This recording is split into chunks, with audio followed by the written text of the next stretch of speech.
Wat 'n ongelooflike preek. Stel jou voor, 3000 mense kom tot bekering. Dit moet 'n preek wees wat 'n mens woord vir woord wil ontleed. Dit moet ongelooflik wees. En dit was. Maar dit was nie die einde nie. 3000 mense se bekering was die begin. Kom ons volg die verhaal vandag verder. Here, wanneer U in ons lewens ingryp, gebeur daar wonders. Dankie dat ons saam met U hierdie pad kan loop en U ons meevat op wonders wat nie ophou nie. Wil U vandag by ons wees, wil U ons leer. Amen. Ons lees Handelinge 2 van vers 36 af. Nou vooraf, ons het laas gelees van hoe Petrus hulle tussen die mense ingaan het, in tale gepraat het, en die mense verras is en onseker is, wat gaan hier aan? Wie is hierdie mense? Tyd gedink hulle is dronk. En dan staan Petrus op en sê, wag, kom ek vertel julle wat gaan hier aan. En dan lewer hy 'n preek waar hy die Ou Testament vat en vir hulle rustig uitlê, die pad wat God met hulle geloop het. Hoe hy by Dawid begin en later by Jesus kom en hoe Jesus deur hulle gekruisig is. En dan aan die einde van sy gebruik van die geskiedenis sê hy, doen hy 'n oproep tot hulle. En dis waar hierdie gedeelte begin.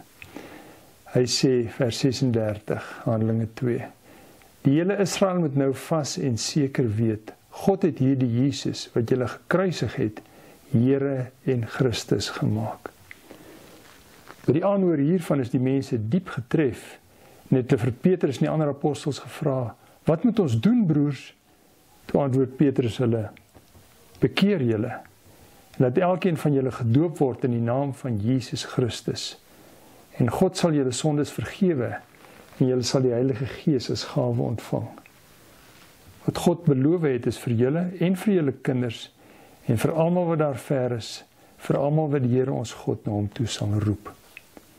Met nog baie ander woorde het Petrus getuig en hulle aangespoor. Laat julle red tussen hierdie ontaarde mense uit. Die wat sy woorde aangeneem het is gedoop. En omtrent 3000 mense is op daardie dag by die getal van die gelowiges gevoeg. Hy het heelhartig toegelê op die leer van die apostels en die onderlinge verbondenheid, die gemeenskaplike maaltyd en die gebede. Die apostels het baie wonders en tekens gedoen en dit het almal met diep ontzag vervul. Al die gelowiges was eensgesind en het alles met mekaar gedeel. Hulle het hulle grond en besittings verkoop en die geld aan almal uitgedeel volgens elkeen se behoefte. Hulle het almal elke dag trou by die tempel bymekaar gekom, van huis tot huis die gemeenskaplike maaltyd gehou. Hulle kos met blydskap en in alle eenvoud geëet en God geprys. Die hele volk was hulle goedgesind en die Here het elke dag mense wat gered word by die gemeente gevoeg. Tot sover. Die hele Israel moet nou vas en seker weet, God het hierdie Jesus wat julle gekruisig het, Here en Christus gemaak. En daar het ons die preek. Na hierdie woorde is daar 'n geweldige reaksie. Wat is hierdie woorde? Julle moet hierdie weet, seker weet, sê hy. God het vir Jesus, julle het hom gekruisig, Here en Christus gemaak. Die woord Jesus, die naam Jesus beteken God red. So dis die heeltyd die betekenis wat Jesus saam met hom gedra het, God red. En as jy na hom kyk, weet jy, God red. Dit is uitkoms. Redding is nodig as daar moeilikheid is. God haal jou uit die moeilikheid uit. En dan oor Jesus word gesê, dit moet julle seker weet. Hy is Here en Christus. Here beteken baas. Ek volg hom. Hy neem beheer van my lewe oor. Die rede vir my bestaan is om hom gelukkig te maak, sy bevele te hoor en dit te gehoorsaam. Met alles in my, dis al wat ek doen. Ek volg hom slaafs na. Hy is my Here. Christus beteken gesalfde. Mense is gesalf, konings is gesalf, profete is gesalf wanneer hulle vir 'n spesifieke taak geroep is En dan het iemand gekom, 'n profeet byvoorbeeld, en hy sou vir Dawid of Saul, wie ook al gesalf is, voordat hy nog koning word, met olie salf op sy kop sit en daarmee aandui, jy is deur God aangestel. Jy is geroep om God se wil te doen. Jy is geroep vir 'n taak waarvoor God jou geroep het. En daarom sê hy, as jy aan Jesus dink en as jy hom volg, beteken dit dat jy Jesus volg as Here. Hy is die baas en hy is die een wat deur God gestuur is om ons te red. En die tyd was reg, want mense hoor baie keer die waarheid in die Bybel duidelik en dan gebeur daar nie veel nie. Maar as die tyd reg is en hulle hoor hierdie woorde, dan kom daar by hulle hierdie behoefte. Hulle is diep getref en het gesê, wat moet ons doen? Wat moet ons doen? Ons wil deel wees daarvan. En dan sê hy vir hulle, goed, draai om, bekeer julle. Draai weg van die slegte mense om julle, word iemand nuut. En dan sê die mense, ons wil dit doen. En dan bid Petrus hulle eenvoudig gebed saam met die mense, waar hulle hierdie beheer, wat by hulle was, oorgee aan God, en vir hom sê, ek gee die beheer van my lewe nou aan u. En dan is hy gered. Dan hoef hy nie nog goed gedoen om gered te word nie, sy redding is klaar. Jesus het dit gedoen. En dis wonderlik, 3000 mense op een slag. En gewoonlik stop ons preke daar. Jesus het iemand gered en is wonderlik, hy het hom nou gered en nou is dit klaar. Maar vir die Bybel is dit nie klaar nie. Sien, redding is die begin. Redding is soos ons geestelike geboorte. En 'n mens se geboorte is geweldig belangrik. So kosbaar om ouers te sien, veral as hulle nie kon kinders hê nie en hulle kry 'n kind.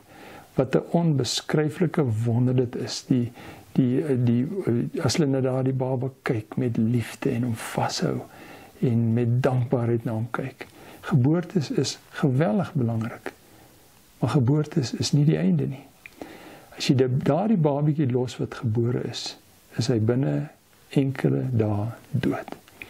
As daar nie iemand is wat hom versorg, wat vir hom kos gee, wat hom liefde gee en hom vasdruk nie, is hy letterlik dood. En hier kom 'n belangrike faset van die Christendom. Jy word nie gered en dan nou maar daar gelos. Jy is nou gered en jy gaan nou hemel toe en is nou klaar en daar draai almal om en gaan huis toe nie. Redding is die begin. Soos jy gebore word in 'n familie in, word jy gered in die gemeenskap van gelowiges in. En daardie groep mense beweeg saam met jou. Hulle dra jou. Hulle ondersteun jou, hulle voed jou. Hulle korrigeer jou. Hulle is die mense wat saam met jou verder aangaan. En as ons praat oor die krag van die kerk, dan het dit te maak met wat met hierdie klomp mense gebeur het. En kom ons doen 'n gelowige ding en ons kyk mooi wat het met hulle gebeur. Want as ons probeer gelowig wees sonder dat ons hierdie dinge snap, is ons met ons eie godsdiens besig. Dit is nie hoe God dit bedoel het nie. Net soos mense nie aansoek doen by 'n gesin na jy gebore is nie, jy is outomaties deel van 'n gesin. Soos jy outomaties deel van 'n kerk, die Here se liggaam, die gemeenskap van gelowiges, outomaties deel van hulle. En as jy so wegstap en sê, maar ek hou nie van hulle nie, jy kan dit doen, maar die feit is, jy is nog deel van hulle. 'n Kind wat sê, ek hou nie van my ouers nie, my pa slaan ons en my ma is baie afwesig. Wel, die feit is, hy staan in 'n disfunksionele gesin, hulle werk nie goed nie, maar hy is nog steeds deel van daai gesin. En vir jou groei en jou volwassewording is dit krities dat jy deel is van 'n goeie gesin. Dieselfde gebeur in ons geloofslewe. Daar is nie 'n manier hoe ons as Christene kan groei en kan word wat die Here vir ons in gedagte gehad het. En om hom as Here konsekwent te volg, seker te wees van ons redding, as ons dit nie saam met ander Christene doen nie. En daarom interessant, in hierdie gedeelte op 2 plekke, praat hy wat hulle kom doen het. Hy sê, die wat sy woorde aangeneem het, is gedoop, 3000 van hulle. Hulle is by die getal gelowiges gevoeg en toe het hulle sekere goed gedoen. En ons moet onsself toets aan hierdie dinge, of ons regtig aan die groei is. Jy kan gebore wees, maar dan stagneer jy, geestelik gebore wees. En dit was die hoogtepunt. Daarna is dit net eintlik een pad af. Die dinge wat hulle noem en kom ons kyk na hulle. In die eerste plek het hulle 'n passie oor die Bybel gehad. Hy sê hulle het hulle heel hartig toegelê. Dit beteken hulle het toegewyd. Hulle het gesê ek wil my Bybel lees en ek gaan dit doen en niks gaan my keer nie.